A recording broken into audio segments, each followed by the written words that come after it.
Hey there and welcome back to the channel. Boston is one of the most unique cities in America, a perfect blend of old and new, historic charm, modern innovation. But like any city, it has its perks and its challenges, its obstacles to overcome, if you will. So in today's video, I'm going to be walking you through some key factors to help you decide if moving to Boston is the right move for you. And by the end of this video, you'll have a clear picture of what life in Boston is really like. So sit back, relax, let's get started. Let's start with one of the biggest concerns whenever considering a move to a new city: costs and money, right? Boston is a beautiful city. I love it, but it is one of the most expensive cities to live in the US. It consistently ranks in the top 5 most expensive cities amongst the likes of San Francisco, New York, Washington, D.C. In fact, depending on the data set you're looking at, Boston may rank as the most expensive city to live in the US right now. Not a lot of deals to be had in either the rental market or the home buying market. If you're looking for an apartment, a one-bedroom apartment easily will run you about $2,500 to $3,500 per month. Really hard to find a one-bedroom in downtown Boston or Boston proper that has a 1 at the beginning of that monthly rent figure. A 2-bedroom can easily go from $3,500 into the 5,000s, especially in popular areas like Cambridge or the Seaport or Back Bay. Home prices, let's get into that a little bit, because the median home price in Boston currently between $800,000 and $900,000. But in luxury areas, those prices can easily get into the millions. If you're looking for a single family home, expect to spend at least $1 million or more in most neighborhoods in downtown Boston. If you're looking at suburban areas, Somerville, Cambridge, Arlington, Brookline, these areas also have high prices, but you might be able to get a little more space for your dollar out in those areas. So again, tough to find those deals either in the rental market or home buying market in Boston proper or downtown Boston. You may need to look towards the edges or just outside to get a little more bang for your buck. And it's not just a real estate market. Daily cost of living just higher in Boston as well, higher than the national average, 10 to 15% in fact. Utilities really add up. So heating, water, electricity, internet, those start to pile up, especially during the winter. Expect to pay about $200 to $300 a month for utilities for a one-bedroom apartment. Heating costs for both apartments and homes, single family, multifamily, condos, what have you, those prices really spike during the winter, especially depending on whether you're using gas, electricity, or oil. We're in the midst of a 2-3 week cold snap right now, and those heating costs are really skyrocketed as a result. Going out, casual dinner for 2, expect to pay about $50 to $80. If you're going to a mid-range restaurant, maybe enjoying a few beverages, you can easily expect to spend about $100 per person. So just know that not just a housing market that's expensive in Boston, but just the daily cost of living going to be more expensive as well. Now, if you're moving for work, Boston is one of the strongest job markets in the US. It's known for being a hub of innovation, education, and research, and it's home to some of the biggest companies and universities in the world. Boston's unemployment rate consistently below the national average, and there are plenty of high-paying jobs if you're in the right field. So let's talk about those fields. If you're in tech, if you're into startups, Boston's Silicon Alley is growing fast. Companies like Google, Amazon, and HubSpot are seemingly always hiring. If you're in the healthcare industry and the healthcare facilities in Boston consistently rank among the nation's best, with hospitals like Mass General, Dana-Farber, Brigham and Women's, Boston Children's Hospital. And it's not just about the job opportunities within the healthcare profession, but also the research opportunities within the healthcare industry. If you are into biotech and pharmaceuticals, those are industries that have really blown up in recent years in Boston. You just need to go down Route 93 and see the brand new buildings for Sanofi, Bristol-Myers Squibb, now dotting the Boston skyline. Kendall Square has long been a thriving hub for the biotech industry as well. You can also find them popping up in Fort Point and the Seaport District. The Financial District, home to big firms like Fidelity Investments, State Street, Wells Fargo. 2 of the tallest buildings in Boston are John Hancock and Prudential Center. So the financial industry alive and well in Boston as well. And of course, Boston may be most well known for its education and research opportunities with schools, with universities like Harvard, MIT, Boston University. Boston is one of the biggest education hubs in the world. And again, not just the education or higher education opportunities within these schools, within these universities, but the research opportunities as well. So average salaries in Boston in these fields can easily reach into the six figures. So if you're thinking about moving to Boston for work, you're in one of these fields or maybe another field, make sure you start networking now, get on LinkedIn, because there's plenty of opportunity with one of the strongest job markets in the US here in Boston. Now you're thinking about the move to Boston, but where should you live?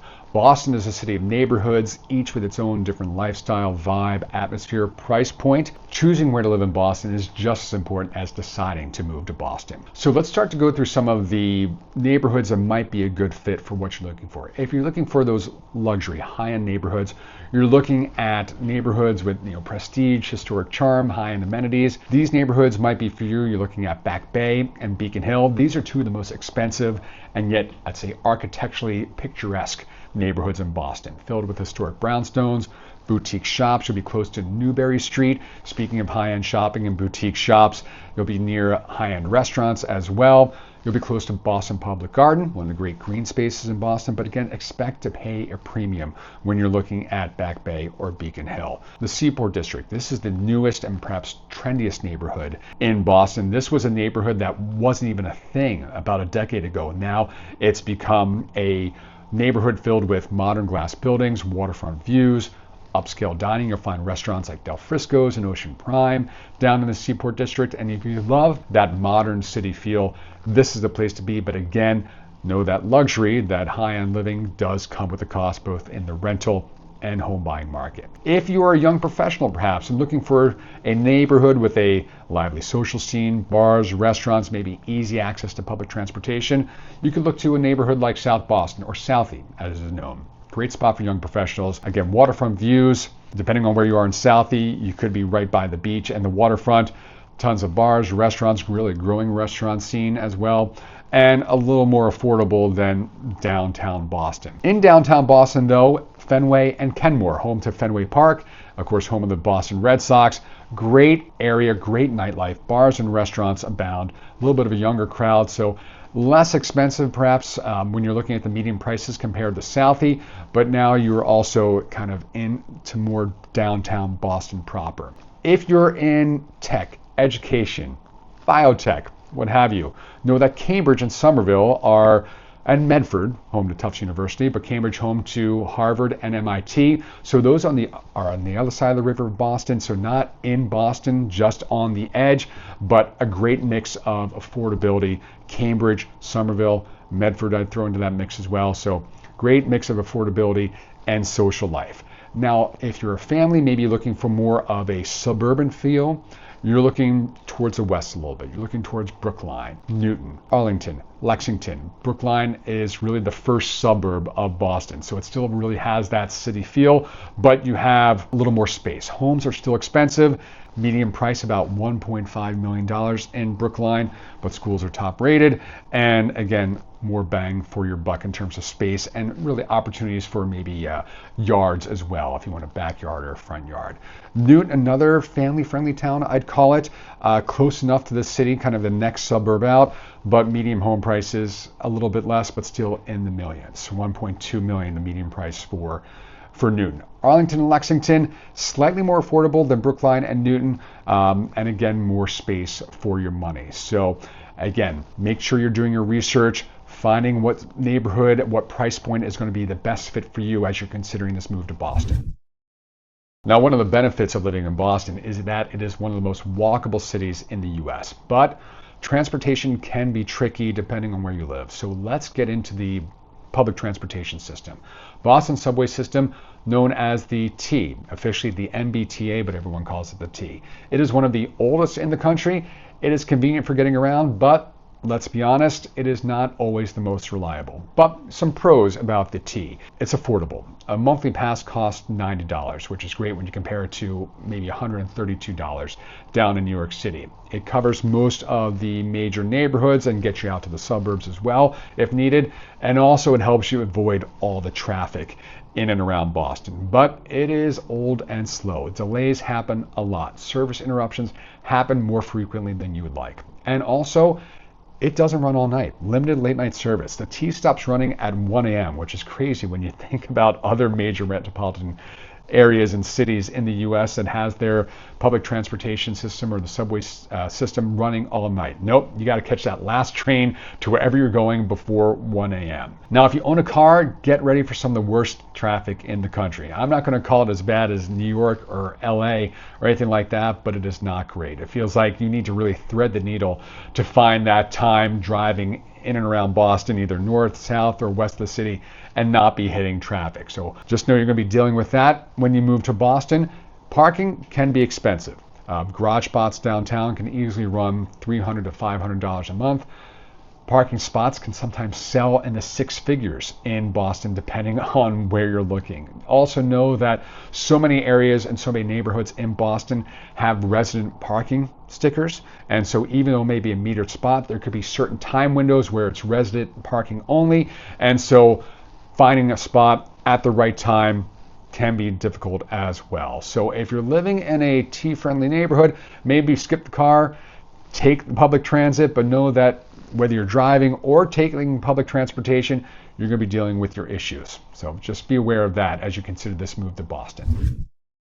So as you're thinking about the move to Boston, make sure you realize that Boston has 4 true seasons, and you'll experience each one for better and for worse.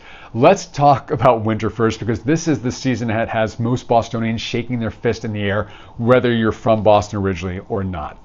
It can be cold and snowy. Temps drop to the single digits. Snowstorms can happen frequently. We went through a couple of winters where there wasn't really any snowfall at all, but this 2025, this winter, that has not been the case. We've already had a couple snowfalls. It snowed earlier this week. It's raining today as I'm filming this, and we're forecast to have snow, I think, once, maybe twice next week as well. So know that snow is most likely going to be a part of your winters if you're moving to Boston. Prepare for nor'easters. They are massive winter storms. Really, they're storms any time of the year, but if you have a nor'easter during the winter, that can dump up to a foot of snow in just one day. So be prepared for that. And of course, we talked about the heating costs. It bears mentioning again. If you're renting, expect those higher utility bills in the winter as you need to heat your space more and more. The spring typically runs from March to May. You're going to have a full smorgasbord of weather, really a mix of rain, sun, chilly days. By May, as you see the colleges and universities starting to graduate their students, the city finally starts to warm up, and it really becomes chef's kiss, I would say. The summers, I think, make those winters all worthwhile because it's warm but not unbearable. Temperatures average 75 to 85 degrees during the summer, but know that the summers recently have been very hot. We've had more than a couple heat waves like we've seen across the nation. In Boston as well, you've seen those temps stay in the 90s for long stretches at time. But it is harbor and beach season, so you can get away from the heat, head downtown to the waterfront, or you can head down to Cape Cod, Martha's Vineyard. You can also drive up to New Hampshire's or Maine's beaches like Plum Islands. So a chance to get away from the heat if you want to during those summer months. Finally, the fall, probably what Boston and New England is known for most, with those months of fall foliage, the beautiful fall foliage that has people coming into Boston, New England from far and wide. Perfect layer weather or sweater weather. Temperatures about 60 to 70 degrees. And of course, it seems to be ripe for activity like apple picking, hiking, a lot of outdoor festivals and just outdoor activities that you see in the cooler months of fall and autumn when you wouldn't necessarily see them in the winter or summer. So if you're moving here, know that you're going to have all 4 seasons. If you're coming from a warmer climate, make sure you invest in a good winter coat, boots, hat, gloves, the entire ensemble. Trust me, you'll thank me later. Now, one of the things I love about Boston is it has something for everyone when you're talking about entertainment, nightlife, or just outdoor activities, general activities. So I'm someone who likes to go to dinner and see a show more often than not, but I'm also a big sports fan. And if you're a sports fan, you can go see the Celtics or the Bruins at TD Garden. You can go see the Red Sox at historic Fenway Park. If you're more into the collegiate sports, Boston College, Boston University, Northeastern University, just some of the schools and colleges that have you covered with all of their games and all of their sports. If you're more into the arts, let's talk about the theater district, one of my favorite areas of Boston, not only for the number of theaters, but the number of quality shows that they put on during the course of the calendar year. And Boston has become really a hub, a first stop for a lot of shows that are previewing before they head down to Broadway. So Broadway shows with the full cast, full show, full production, full everything, and you get to see those before they head to Broadway. It's really neat. If you're more into the museums, well, you have the Museum of Fine Arts, one of the best in the world. You have the Isabella Stewart Gardner Museum, absolutely beautiful. The ICA, known more for its modern exhibits. And if you're just kind of an outdoor activity person, you can head down to the harbor, take an electric boat tour around the harbor. You can head to Charles River Esplanade for opportunities to kayak, sail, paddleboard, or just kind of lounge on the grass, picnic, whatever you want to do, and take in the sun. So Boston has you covered, not only with the activities, the nightlife, like we said, high-end restaurants, not just high-end restaurants, great restaurants all around. And I'm talking Michelin-starred restaurants. Restaurants with James Beard award-winning chefs, but also restaurants where you can just go grab a pint, you can go grab some wings, whatever you want. Food truck scene also burgeoning in Boston as well. So again, Boston is something that has something for everyone, be it sports fan, arts fan, or anywhere in between. All right, so after all of that and all that information, is Boston really the right place for you in 2025? Is it the right place for you to move here in the new year?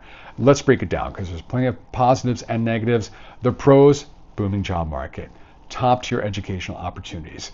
Despite the issues we talked about, Boston is very much a public transportation friendly city and a very walkable city as well. There's tons of things to do, whether you're into sports, arts, the food scene, and everything in between.